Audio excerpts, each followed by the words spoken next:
For some, the Uwharrie National Forest is an escape, a departure from the busyness of life where souls are refreshed and bodies rejuvenated. For others, the forest serves as a battlefield, a proving ground destined to test the grit and fortitude of the human spirit, where the body is pushed beyond the limits of what the mind can conceive, and physical strength is eclipsed only by the strength of willpower and heart. An environment that is both peaceful and perilous, tranquil and terrifying. This is the BFGoodrich 36 Hours of Uwharrie.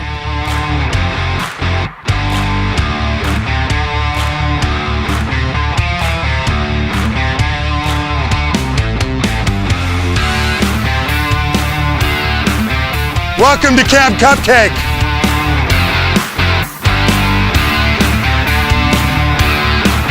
Why are you talking with your hands? We're gonna play a game, and I have more games than Milton Bradley.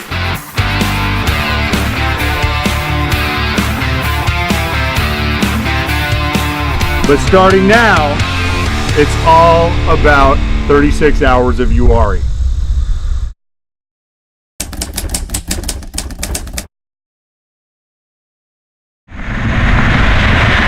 We chose to hold the event down in Uwharrie basically because it has a strong root in the off-road world. They have the Uwharrie National Forest with many miles of OHV trails, plenty of different terrain, lots of rocks, lots of mud, especially if it decides to rain during the event.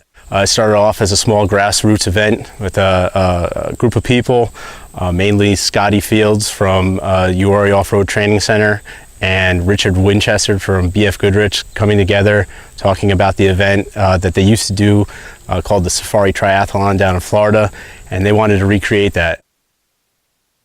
To put on an event of this size and this nature, we can't just show up a week before and put it on. So we rely heavily on the off-road community, which Uwharrie is well known for. There's hundreds of people that end up getting involved, coming out and doing work parties and setting the properties up, getting it ready for the event. So we like giving back to the community where we're using the properties by focusing a lot of our missions around Tread Lightly and the Tread Lightly principles. My name is Danielle Fowles. I am the Education and Training Programs Manager for Tread Lightly. We are a national nonprofit organization that promotes responsible outdoor recreation through ethics education and stewardship projects. During this competition, the competitors had the opportunity to take part in Tread Lightly missions, and those involved general trash cleanup as they went along during the day, just picking up things that they would find. There were also a specific mission to go out to different campsites and clean up those areas. And then there was also an opportunity for contestants to come across what it could be potentially a user conflict. That's a lot of what we see on the trails is conflict between different user groups, and they had to react to a certain situation. In this case, it was an equestrian user or a person on horseback, and approaching a person in a motorized vehicle, how you act, what sort of things you should do. Your job is to exit this hole without excessive wheel spin. It's my interpretation of what that is. Alrighty. If I see excessive wheel spin, I'm going to stop you. Okay. At that point, you may use the traction aids on either side of the vehicle to exit the hole. You can use anything in or on the vehicle. That includes winches. One of the messages that Tread Lightly puts forward is respected access is open access, and basically what that principle is saying is we want you to go out and have a great time. We want you to do the things in the outdoors that you enjoy, but we want you to do it in a sustainable and responsible way that will ensure future access. Access is something that dwindles all over the nation because of things that we call areas being loved to death. So many people in small areas, those trails and those areas get overused, and then also people acting in irresponsible ways sometimes will lead to closures, and that's something that we want to avoid. So the more people are educated about how to respond, how to act while they're in the outdoors, gives us the opportunity to keep these places open, not just for ourselves, but for future generations. That's what we want. We want to be able to use our public lands to their full potential, but it takes all of us, it takes all users to cooperate and collaborate to make that happen and really be part of a larger goal for the recreation community is to keep these areas open for everyone.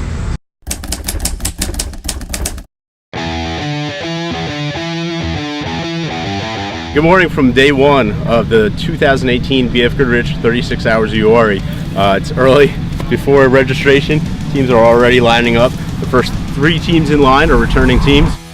After registration, we're going to put them through tech inspection, get their canoe stickered up, then it's on to the fob where they're going to get set up, where they're going to be spending the next 2 nights. There's no room left, so we must have everything. We have extra parts that we didn't have last year, yes. We lessons learned.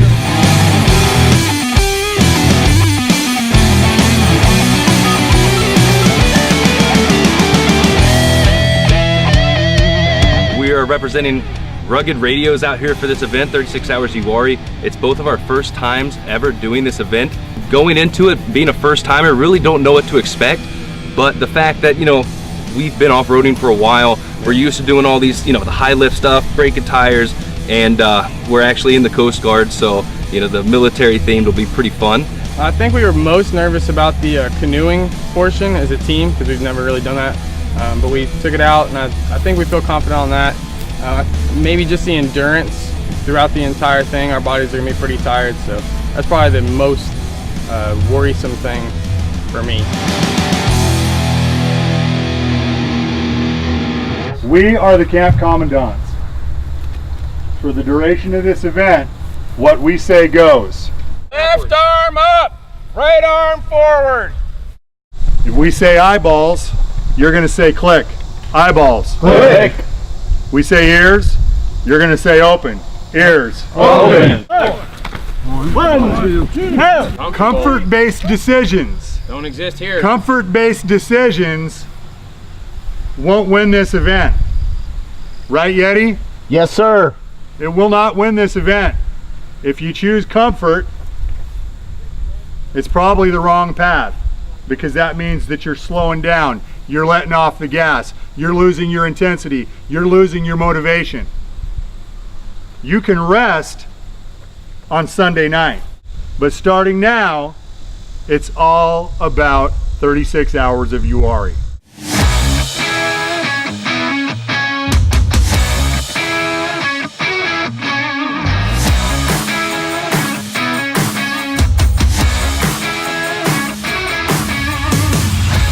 Once you're on the fob, you may not leave. You're gonna run what you brung, son. So if you need a spare part, if you need a widget or a gadget or a banana or whatever it is that you didn't bring, this is the world's smallest violin playing My Heart Bleeds Purple Fist for you. Because you all knew the rules when you got here, that you can only have and utilize what's within your vehicles, yes? Yes, sir. We started doing this event here in North Carolina 3 years ago. My team from American Adventurist, we're all active duty or retired military. I myself am a Master Chief Petty Officer in the United States Navy.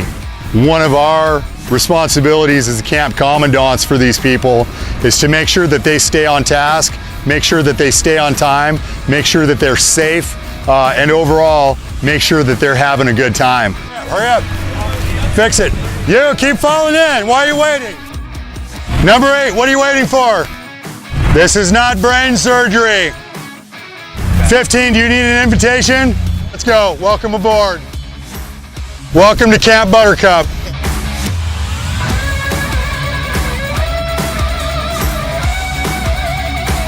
You, where's your super winch hat? You, I'm talking to you.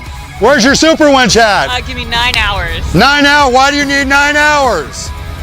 Are you gonna stitch one together or something by hand? I did. What takes 9 hours to get a cover? I can make it with a Why are you talking with your hands? Why are your hands not behind your back? Why are you talking with your hands? Hurry up and get him and that pile of parts, mismatched, whatever. That looks like that was built in Florida or some shit. Get it on the fob. Welcome to Camp Cupcake. We're gonna do a quick police call. I'm gonna give you 5 minutes and you're gonna scatter. You are a giant human comb. You're over there facing this way. The comb is gonna drag through the camp that way. Begin. You're wasting my time. You people are wasting my time. we're gonna play a game. We will play a game, and I have more games than Milton Bradley. If you build those two tents and square them, just like we did with the vehicles, all the squares will line up. Shake your head in a rapid north-south manner. One of the goals that we have is to somewhat kind of break down their individualistic methods of dealing with things and putting everybody on the same level playing field, and that hopefully forms together teams, and not just teams per vehicle but teams as a unit, develop a certain level of unit cohesion, which we try to promote. We don't want individuals that are doing things for themselves, but we want folks to actually come together and work as a total unit.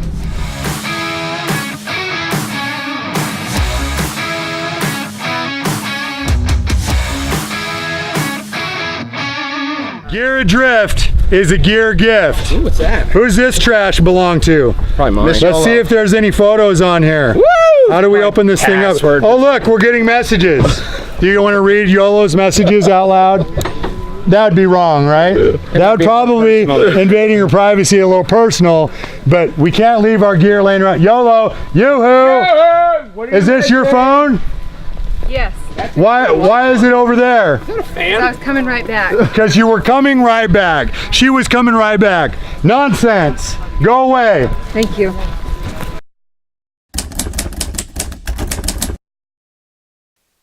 We're here at the El Dorado Community Center. This is where what we call the war room, where all the scoring is done for the event, for the 36 Hours Uwharrie.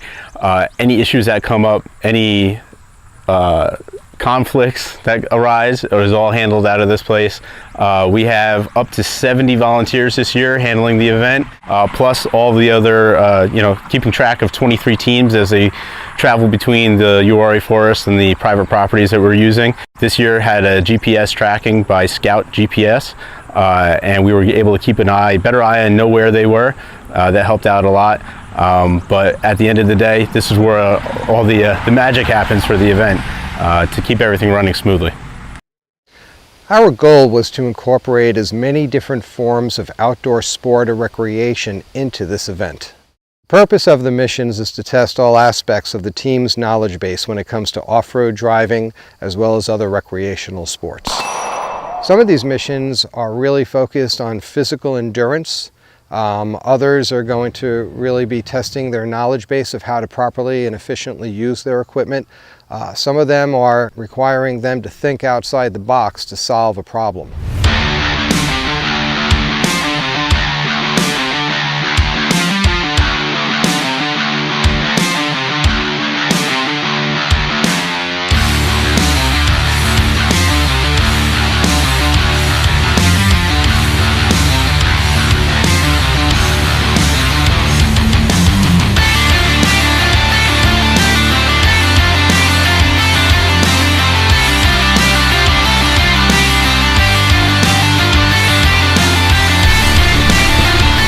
Single arm interval, get there now. Left arm up, right arm forward. Should not be talking, should not be moving around. We should be ready to go. Your mission is to collect trash using your spider web shade mesh bag while en route to a check-in with the forward scout, who will sign your passport. You will then paddle back to the starting point, taking trash with you to complete your mission.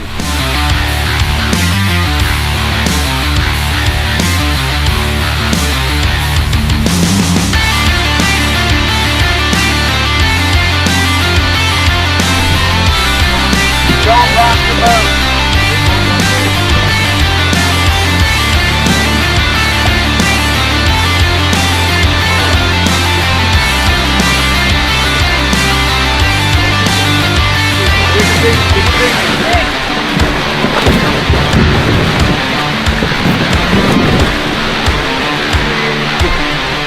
Activate your bilge pump and continue.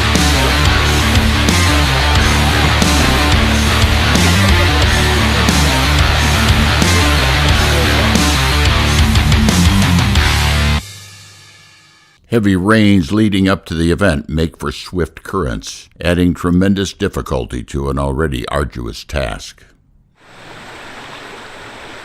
After more than 2 hours of paddling, teams begin arriving back at the put-in. For many, the charisma and enthusiasm shown just a few hours prior has vanished.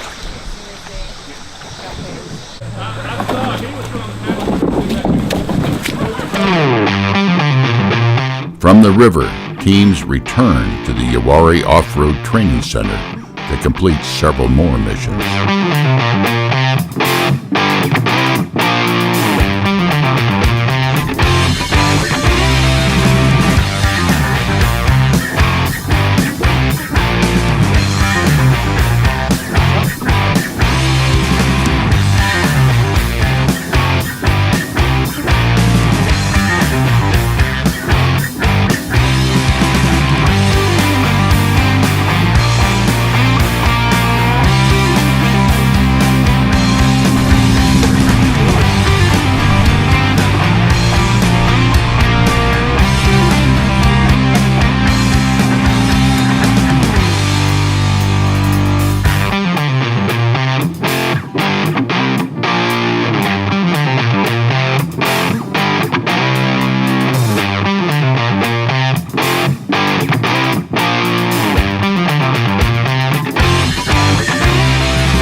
At check-in, each team is given a passport which must be signed at the completion of each event. For some teams, keeping the passport intact for the duration of the event proves to be a challenge.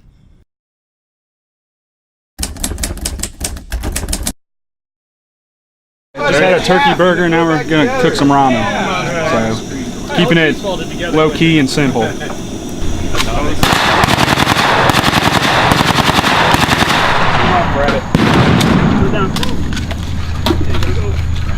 Post at your vehicle!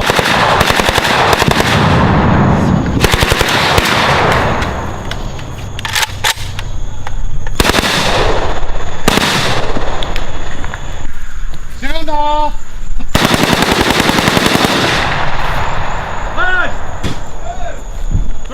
Are you ready for the next mission?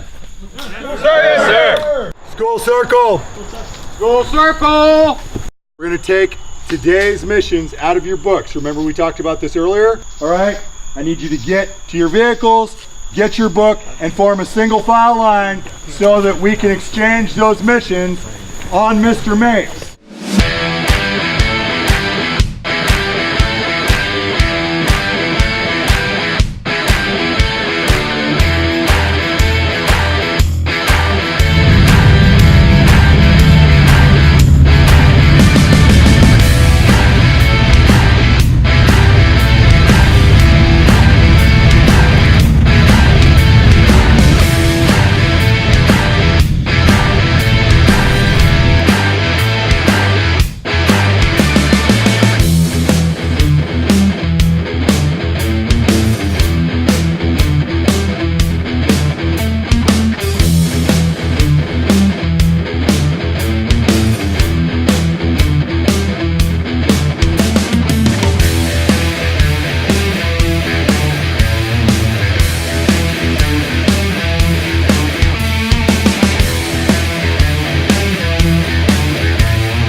objective for tonight's throw is score as many points as possible in 10 throws each. If this mission is not attempted, you will lose 150 points.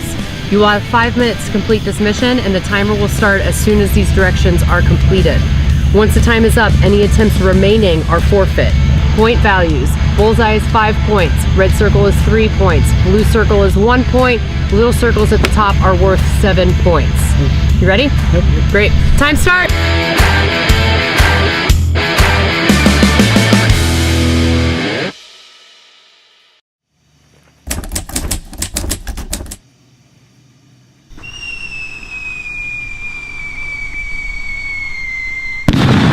Good morning, ladies. Reveille. Get on up, get on out. Woo! You should already be done. Get out of there. And as soon as that consecutive number does not come up, we get on our faces. Hello, you-hoo. Yoo-hoo. Get out of there. Good morning. What are you doing? Put that away.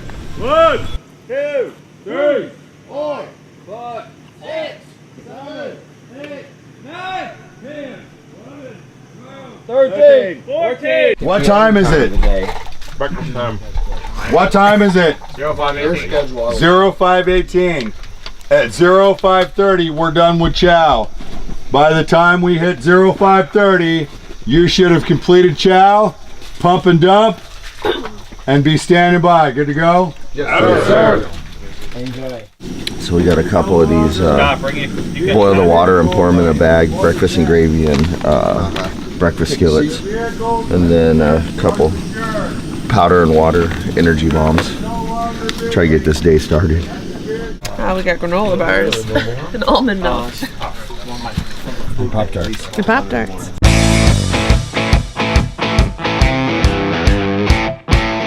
Stand by for short count. Stand by for short count. Yes. Short count in 3, 2, 1.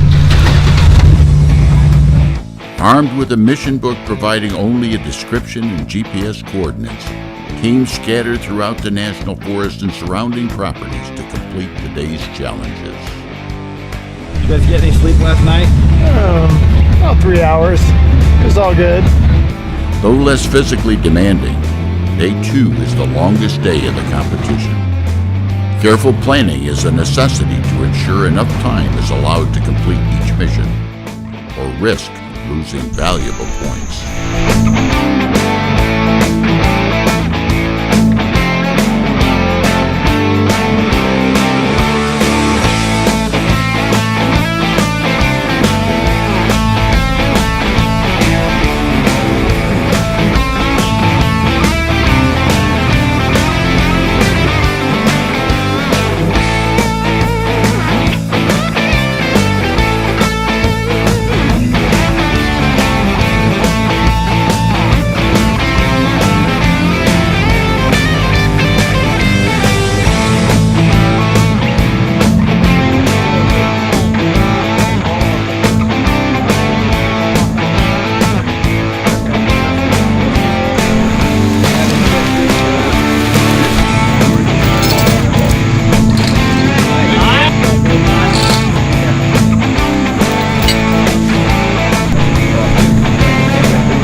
It's a lot different with 5 teams doing this instead of 2 last year. And we only had to worry about 2 vehicles crossing, so this time the only factor is having to make sure all 5 vehicles can go over this bridge.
36 Hours of Uwharrie emphasizes responsible, sustainable outdoor recreation, and firearms is a key component in that.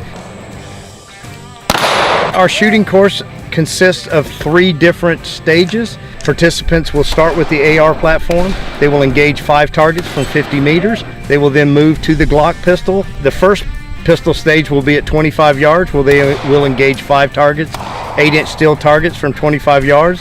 The participants will then move to the 10-yard range, where they will then engage 5 more targets with the Glock 19 pistol.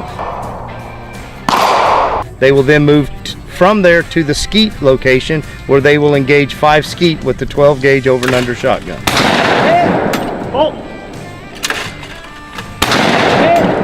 Shooting sports are extremely popular today, and our emphasis at Treading on Lions is to ensure that every person that wants to participate in shooting sports has the adequate training to be safe and to be responsible when they're participating in shooting sports. And not only that, but to make it fun, because anything that is fun, you will do. And when you do something, the more you do something, the more proficient and safe you become. And that's our emphasis.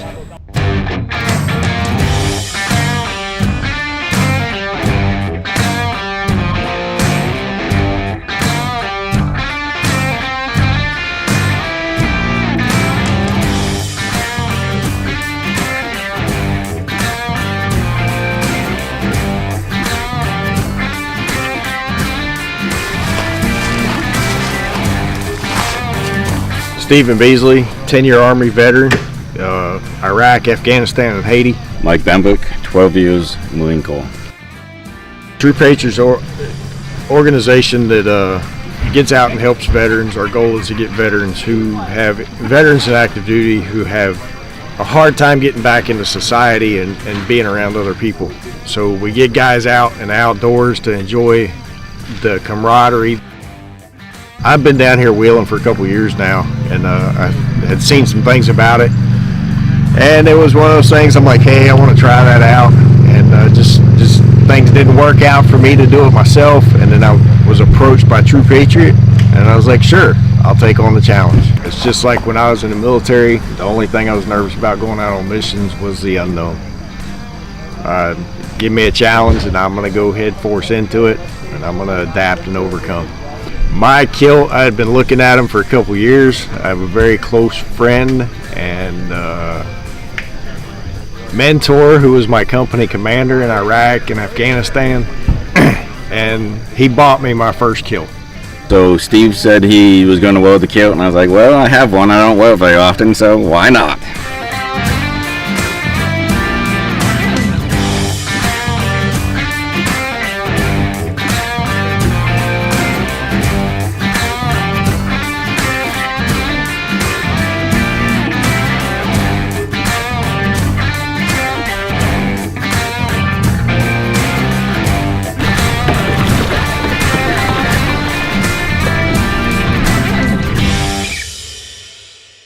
Well, that was different. I was expecting one of the standard canoe challenges, but to hit a couple different waypoints, which one, we're lucky we even had our navigational stuff with us, and 2, to portage a canoe over a freaking mountain. That was interesting. That was way harder than I was expecting. Good change. Nice job. We are sleepy. We are very sleepy. We're so sleepy. We want to go to bed. Stand by for short count. Stand by for short count. Short count in 3, 2, 1. By day 3, the physical and mental demands of the competition are taking a toll on the enlisted. Number 4, who told you to move? Okay, Team 4, now you can go. Now you can go. I said go. Day 3, it's soggy. We got a little bit of weather last night. That tent was dancing. It was a light show. North Carolina is no joke when it comes to weather. It's day 3 of the 2018 36 Hours of Uwharrie. This morning the competitors are going to be heading out and finishing up some of the missions that they may have missed in day 2. We've also thrown in some new ones for them to complete today.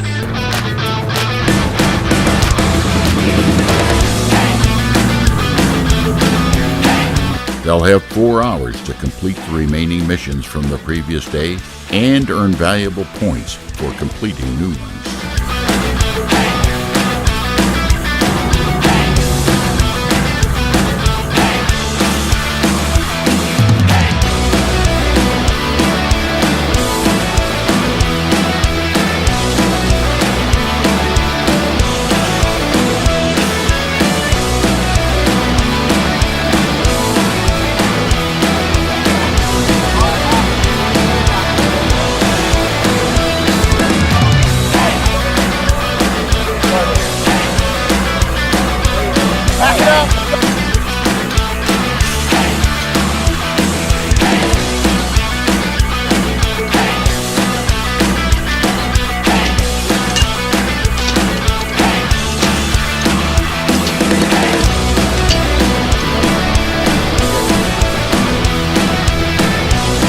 Heavy rain the night before has posed a significant challenge for some.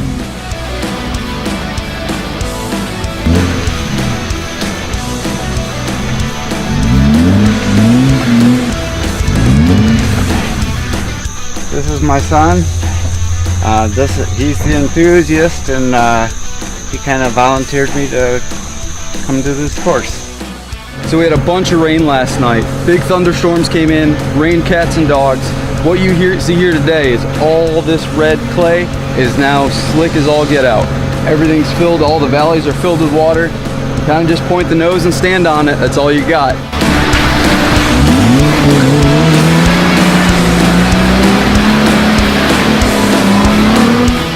Well, we've learned a lot ourselves over the years. We've been kind of off the grid four-wheeling for a long time, but we've learned a lot of safety aspects and better techniques and better ways to do it.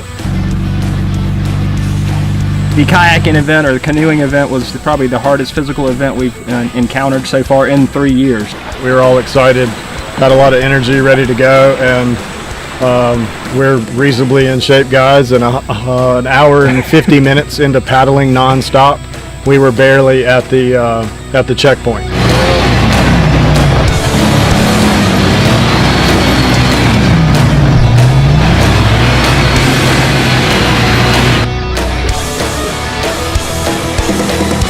With precious time ticking away, the enlisted press hard to earn every precious point possible.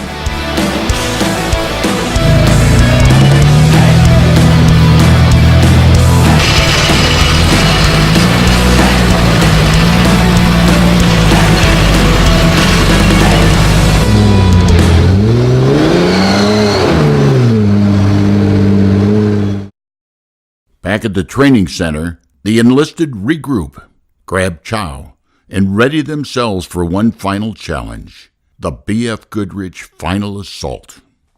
For 3 days, lunch and dinner, chicken, potato.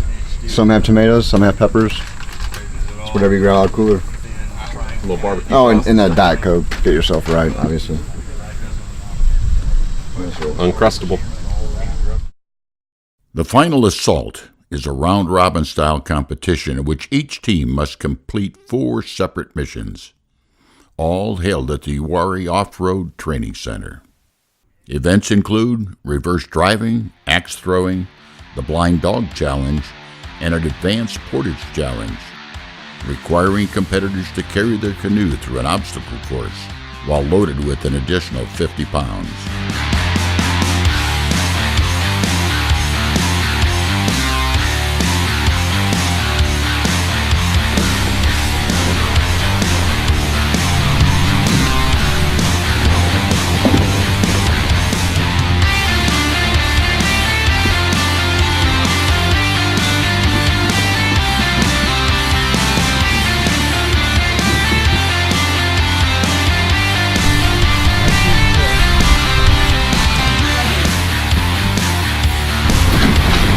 Push.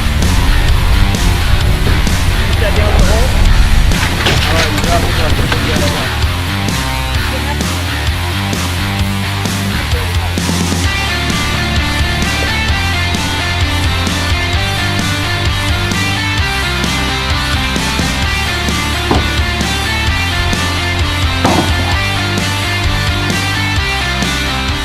So So far on Final Assault, we've done the canoe challenge and we've done the axe throw.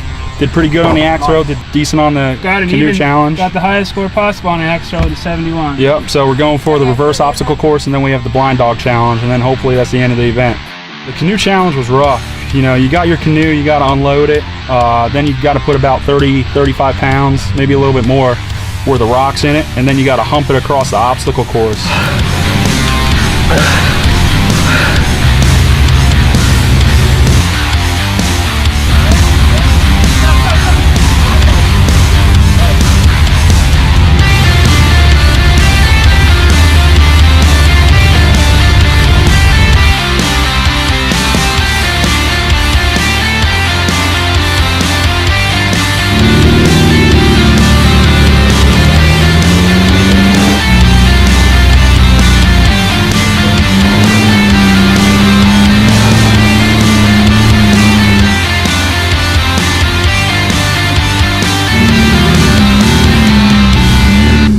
Wear your helmet.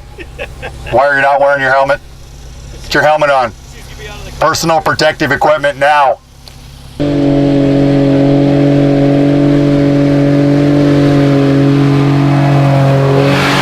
At the conclusion of the final assault, the enlisted are informed of one final canoe challenge.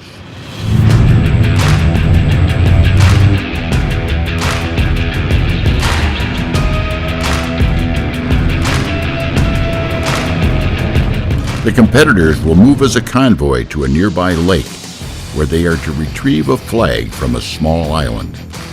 The catch is they cannot use their paddles until they have retrieved the flag, requiring them to improvise using only the equipment in their vehicle.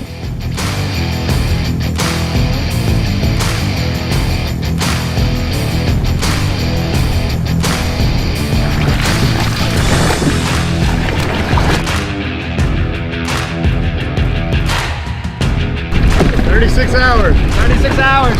34 and a half right here.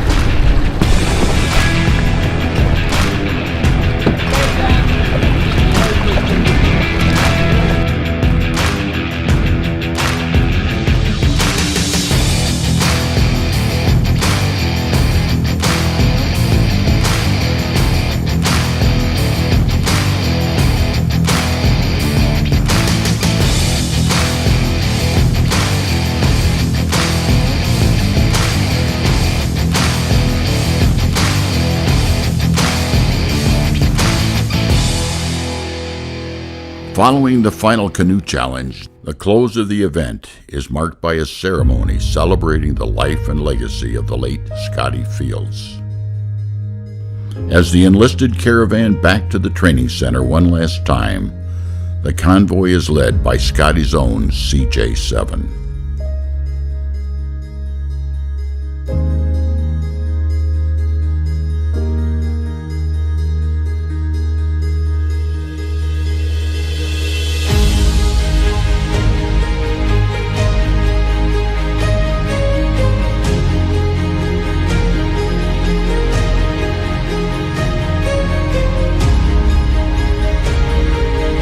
Here, event organizers, volunteers, and members of the community join the enlisted to pay their respects to Scotty and his family.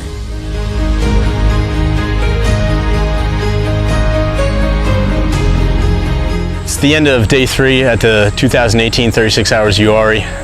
It's just been an awesome event. They pushed through more so than ever. The teamwork between the enlisted teams was great to see. There was teams that sacrificed points just to make sure that the others were safe and sound and back to the fob in one piece. We couldn't have done it without the help of all of our volunteers. The volunteer pool this year was just amazing, and we can't wait to give them back to them as well, as we have raffle prizes from all of our sponsors as a thank you to them. I will tell you guys, 90% of them out there could not come out here and do what you all have done this weekend. It's not as easy as it looks on Instagram, is it? It's not about what you drive. You can have a $200,000 professionally prepared vehicle, sponsor support, everything in the world. That's not what gets you through. It helps, it's nice, But what gets you through is in here and in here, right? Yes, sir. When it starts to suck, when you want to quit, okay, am I done? Am I going to tap out? Am I tapping out? Or am I going to cowboy up and keep going? Right? Because that's America. That's our way. That's how we get stuff done in this country.